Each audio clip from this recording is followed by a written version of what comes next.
when you look at Africa, you see the Catholic Church, the Roman Catholic Church to be specific, is one of the largest landowners across the continent of Africa. In every African country, the Roman Catholic Church has large tracts of land. They are the sphere of influence, whether you are talking about their presence in Uganda or in Kenya or in Angola or in all those other countries. Remember, the Roman Pope was a politician. And in the 15th and 16th century, when the oceans were being subdivided for exploration, it is the Roman Catholic Pope who divided the oceans between Spain and Portugal at that time. That is the Roman Catholic Church. The Anglican Church, whenever you saw the British, they also came with the Anglican Church. And remember, I keep on reminding those who are in the Anglican tradition that the Anglican Church was created through a rebellion in 1534 when King Henry VIII was denied the right to annul his marriage to Catherine of Aragon so that he could marry Anne Boleyn. And he became the head of the Roman Catholic Church. The British monarch is the head of the Roman Catholic Church. So this is an established church. Wherever they went, you see the governor's house, and next to the governor's house is the archbishop's house. Either it's in Kenya, or in Uganda, or in Tanzania, or in Ghana, or in Nigeria, or in Zimbabwe, spheres of influence. And where the Germans were dominant, you see the Lutheran Church. And where the Scots had a presence, you see the Presbyterian Church. So it is true that religion was used. And the Bible has been used in very negative ways. The Dutch Reformed Church, which gave the religious legitimacy to the apartheid regime in South Africa, proceeded on the premise that the races were unequal. So religion was used to dehumanize the black South Africans by the Dutch Reformed Church, which founded and formed the so-called spiritual basis for the apartheid regime. The churches were there when people were being colonized. They were there when people were being discriminated against, while the same Bible that they read said that there is no Jew, no Gentile, no man, no woman. Yet they allowed it to happen. The religion was used to pacify, and the culture and the whole idea of turn the other cheek. Religion did not preach being a keeper of one's brother or sister. Religion did not assert that we should be good Samaritans. The people in religion became bad Samaritans. And it is instructive that in the recent past, the Roman Catholic Church has apologized. The Anglican Church has apologized because they know that they were complicit both in slavery and in colonization, and that they continue to do harm in the name of religion. Islam is not innocent. Islam, which is articulated in the Quran, is quite clear about the things and how you should deal with people. But Islam also became an instrument of Arabization, which was not what the Prophet Muhammad, peace be upon him, prescribed. But those who are bringing Islam to the coastal part of Africa also used it to Arabize the population. The net effect, therefore, when you talk about the impact and the influence of religion in the continent of Africa, is that it's part of the problem rather than part of the solution. That does not take away the fact that there are certain good things that these religious organizations also did. We must not be all negative.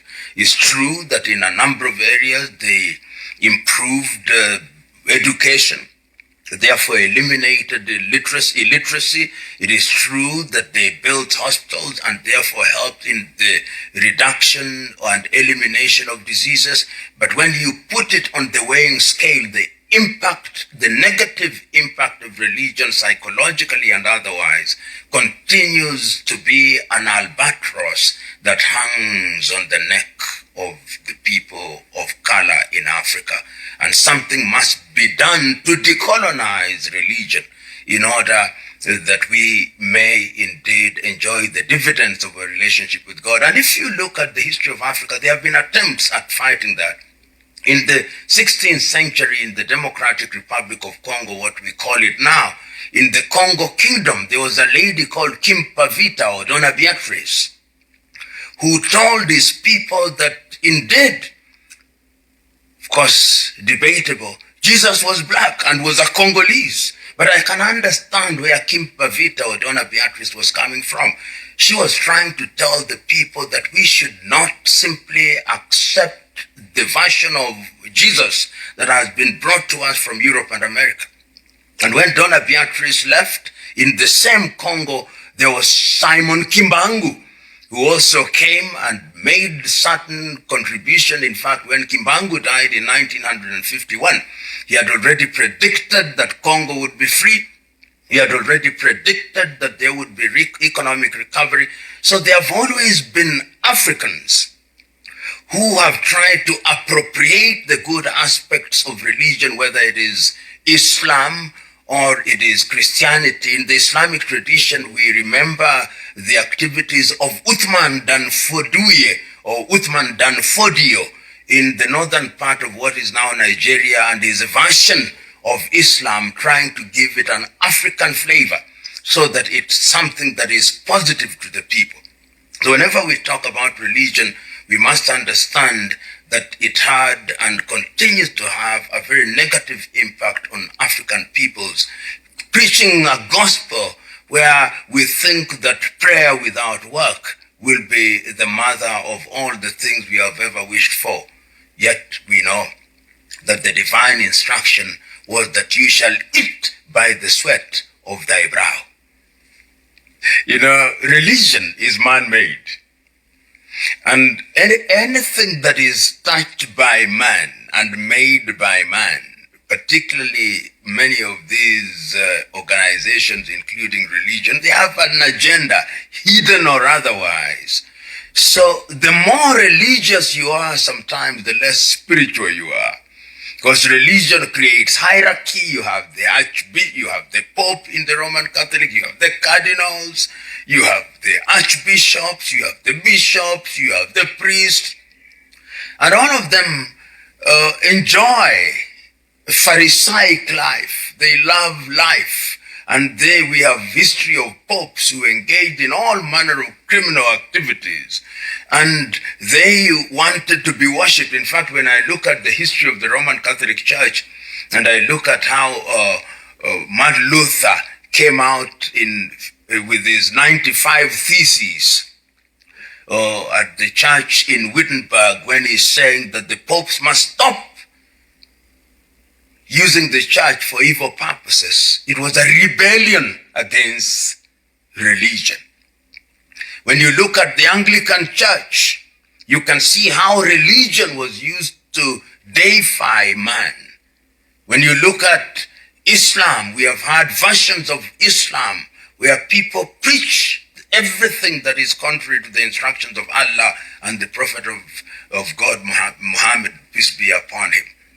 And all these tell you that we lost our spirituality. And one of the things that Western religion did was to attack African spirituality, so that you lost your connection to God. Because in many African communities, the connection between man and God was a direct thing. And you had your ancestors interceding for you, which they said was unchristian, but yet when you are Christian, you pray to the God of Abraham, Moses, and Joseph, who are their ancestors, and they tell us we must not mention our ancestors when we are praying. So it is true that one of the things that attacks spirituality and creates a distance between us and God is organized religion, which we now know by dint of history, and even as we observe today, has some of the most corrupt practices, some of the most pernicious practices against man. We have seen cultic religions which have come where individuals become rich at the expense of their congregants. Religion is the thief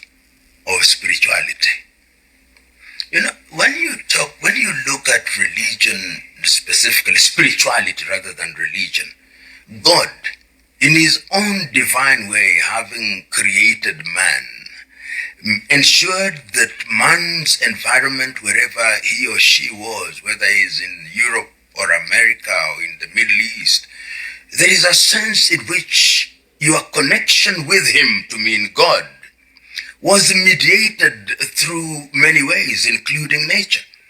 And you look at every tradition, even if you choose to look at the books which are written, many African spirituality is not rendered in written books which were destroyed. But look at the Christian Bible and the Old Testament, which is fundamentally the Jewish Torah. You can see how they were praying to their God, how they went to the mountains, how they had prophets such as Elijah saying that it will not rain, and then it did not. What is the difference between Elijah and some of our seers amongst the Agikuyu of Kenya, or amongst the Zulu of South Africa, or amongst the Luo then of Sudan, or amongst the Yoruba, or amongst the Igbo, or amongst the Nama in what is present-day Namibia, or among the Temne, or among the Wolof, or among the Dogon in Mali? There is no difference. And those who want to destroy and confuse you, when they come and attack you, the first thing they do is to attack your God, attack your spirituality, because once there is a spiritual disconnect between you and your God, then you can be dominated, and then you lose everything. Look at in the area of pharmaceuticals. We had healers in African lands. We now know that brain surgery was undertaken in the continent of Africa. We now know that there were cesarean births in the continent of Africa. But when we were disrupted, we lost all that, and we now think that in order to be a doctor, you must be trained in the tradition of the Western world. But if you look at other civilizations which have borrowed and which have survived and which retained their mode of doing things, they continued with their way of doing. Go to China. You still talk about Chinese medicine because they did not lose. And that has not prevented them from embracing what is good from other civilizations. Go to India, Ayurveda, and you find that the Indians have continued with that particular tradition. But when you come to Africa, when we have our herbalists, because we are mentally confused, courtesy of miseducation and spiritual dominance, when we have people who are healers in our society, we condemn them as witch doctors. So it is the battle against the impact of slavery and colonization combined is a battle of unlearning many negative things which were pumped into our minds so that we could become robots. And robots we have become in many ways because we do things simply because certain information was pumped in our heads. We have been taught consistently to hate ourselves and to love the things that belong to others. So when we have conversations about religion and about the impact of slavery, it is a conversation which is reminding us that we should go back to ourselves. There is a beautiful saying in the Kiswahili language called mwacha mila ni mtumwa.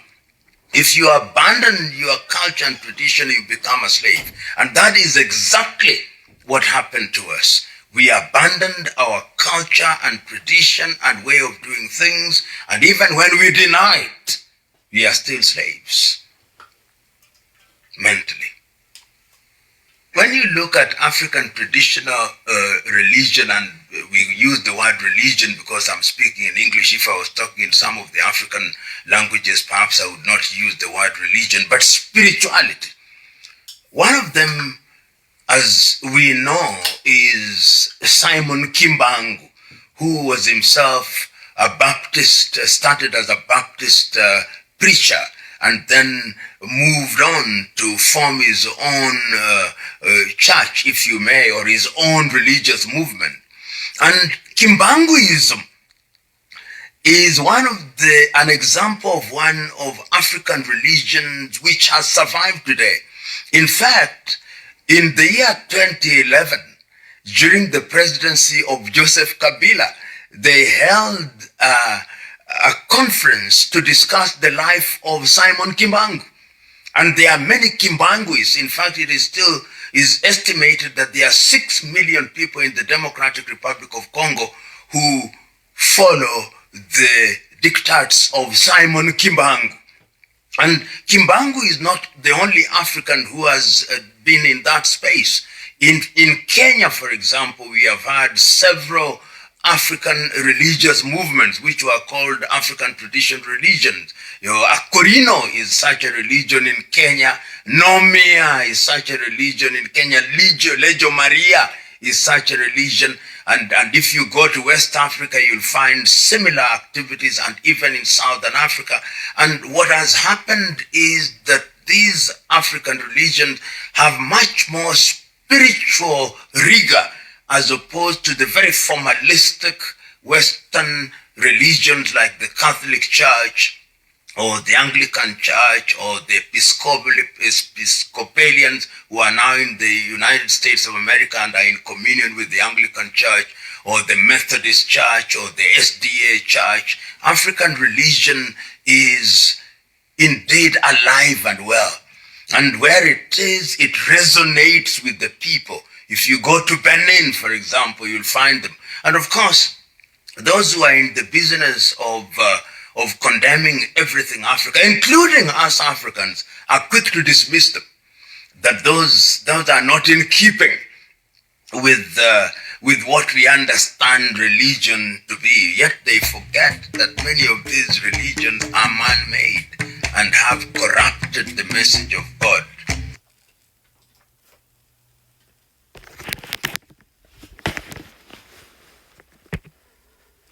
The Islamic warrior Saladin conquered the Crusaders and took